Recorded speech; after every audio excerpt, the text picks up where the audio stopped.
everyone! I am so excited to just have a little informal, unscripted chat with you today. I'm in my little happy sunroom, so there will be passing cars and birds, but hopefully that makes it feel a little more like we're together and we're just having like a quick little convo. I have been so excited to talk about this idea of happiness, and I think it has been a question or a series of questions I've had for so long that to finally feel able to record what I feel like are constructed thoughts is so exciting, and it's such a huge milestone for me that I get to share with you. So we're just gonna dive right in. I've spent a good chunk of my mental conversations trying to uncomplicate the idea of happiness. I think a lot of us are chasing, gripping, holding onto happiness in some way really every day, and are trying to decide if happiness is a hypothetical, fantastical construct or if it's something we actually have control over. When I was in New York City, I did some really big, wonderful things that made me happy, and I learned about a lot of small things as well that gave me so many boosts of joy. Like my favorite coffee shops, places I went on certain streets, and museums that gave me all of this inspiration. But what I found is that I became super obsessed with how I felt in those moments, and I was angry that I wasn't happy all the time and frustrated, and I was more obsessed with trying to perfect my days of happiness and joy than actually enjoying those small little moments. So it was only when I had days of like deep mindfulness and like mental awareness was I able to actually have super joyful in the present moments and not be caught up in my own thought process. I believe it is our natural desire to fix and perfect things, and if we're not happy the moment we wake up, or we think it should be a beautiful day or an event, we start to question like, how broken are we, and are we mentally not okay, and is something wrong with us? And I think that's really significant when we start to self-criticize that something may be wrong with us because of the level of happiness that we're feeling. I just want to pose a question that I had to ask myself often is how many times a week or a day or a month do you think you miss out on really happy in the moment events or conversations or experiences because you're too obsessed with worrying about exactly how your emotional state feels and how happy you should be?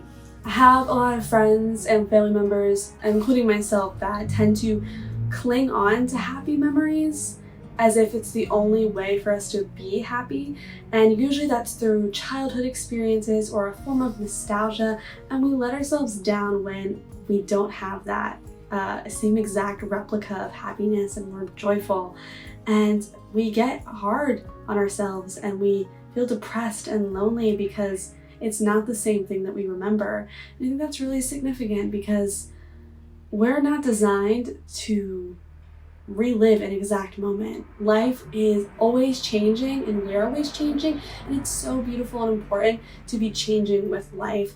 And there's new happy moments and things that we've never experienced before, different forms of love and content and friendships.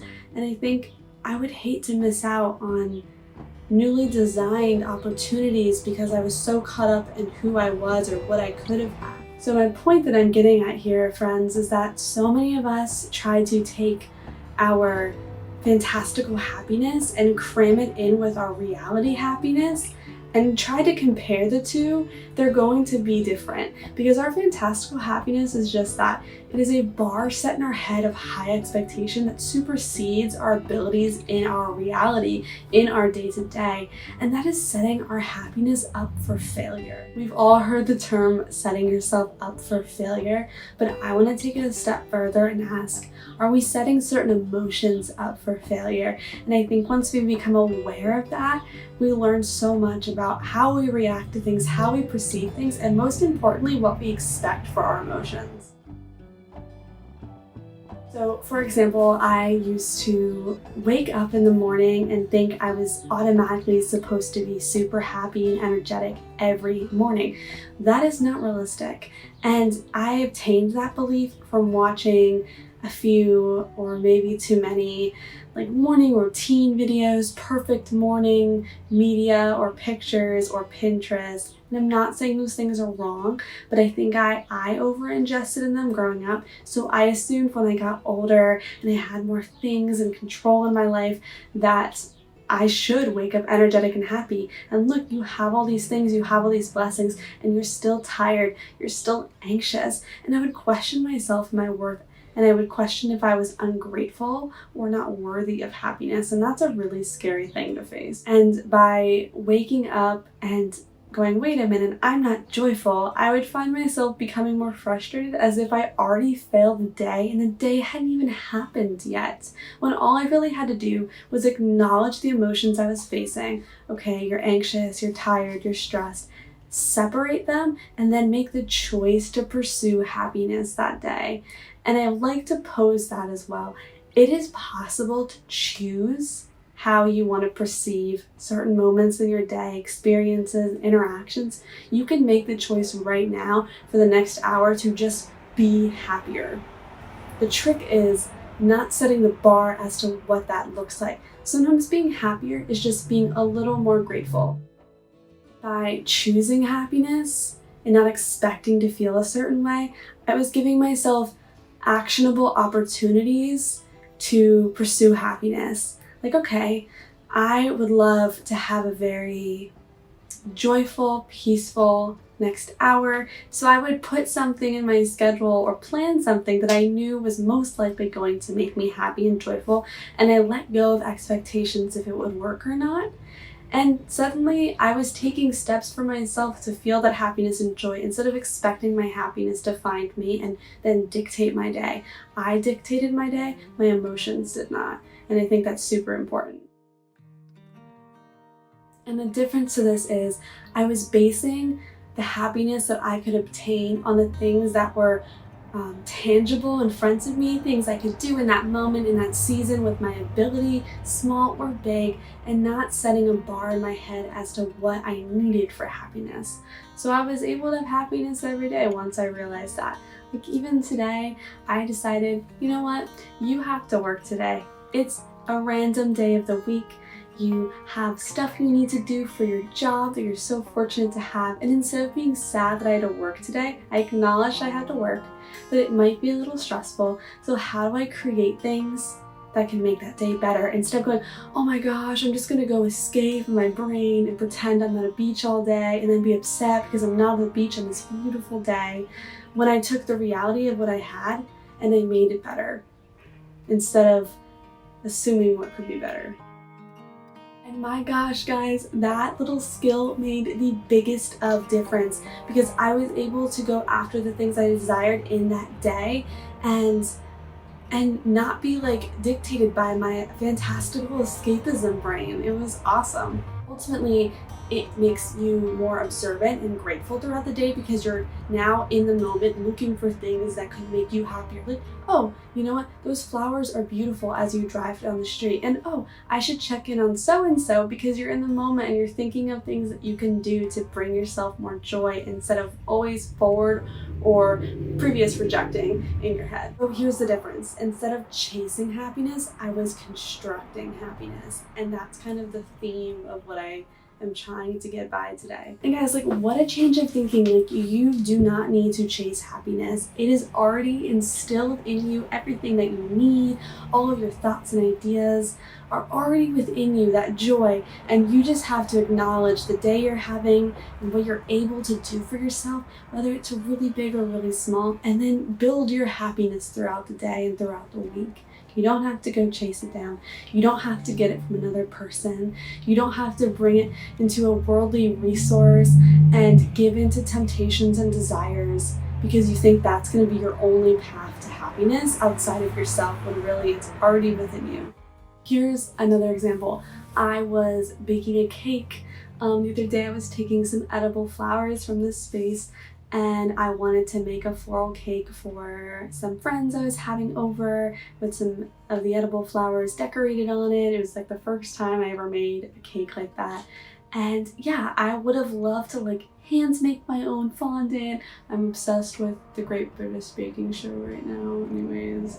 And like make my own cake from scratch. And oh my gosh guys, I would love to like have my own chickens in the backyard and like puree my own strawberries and like do this whole 9 yards that sometimes I see other YouTubers do, or friends that have homes, and that's because they're in a season in their life to do that. There's a season to pick fresh strawberries and puree them. There is a season when you may have the yard space to grow your own produce and eggs.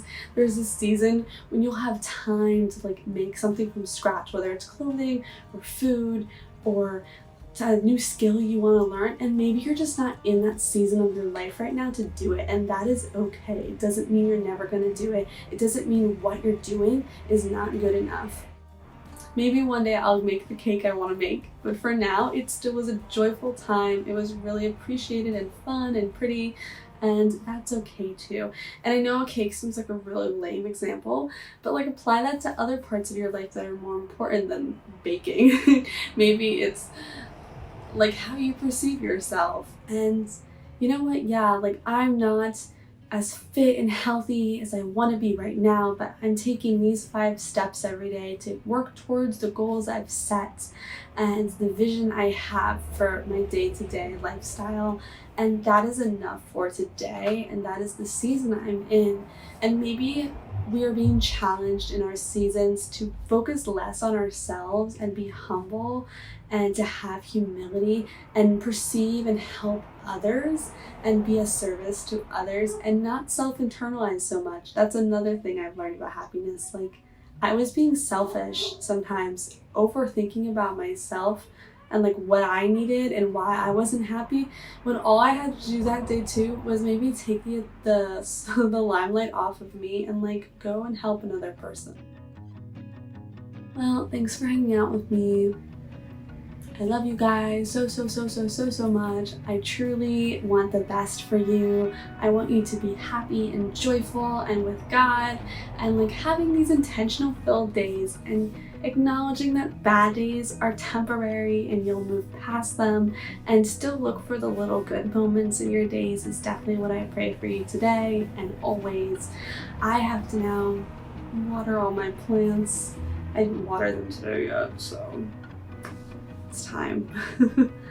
I will see you guys later. This is just my default position.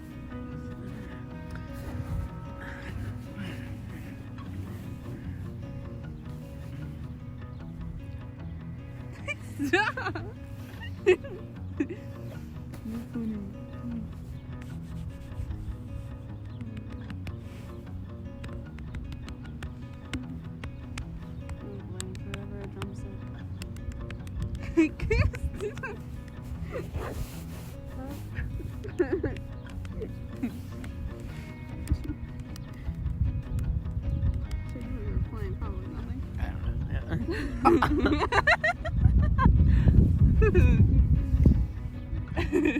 Probably nothing, eh?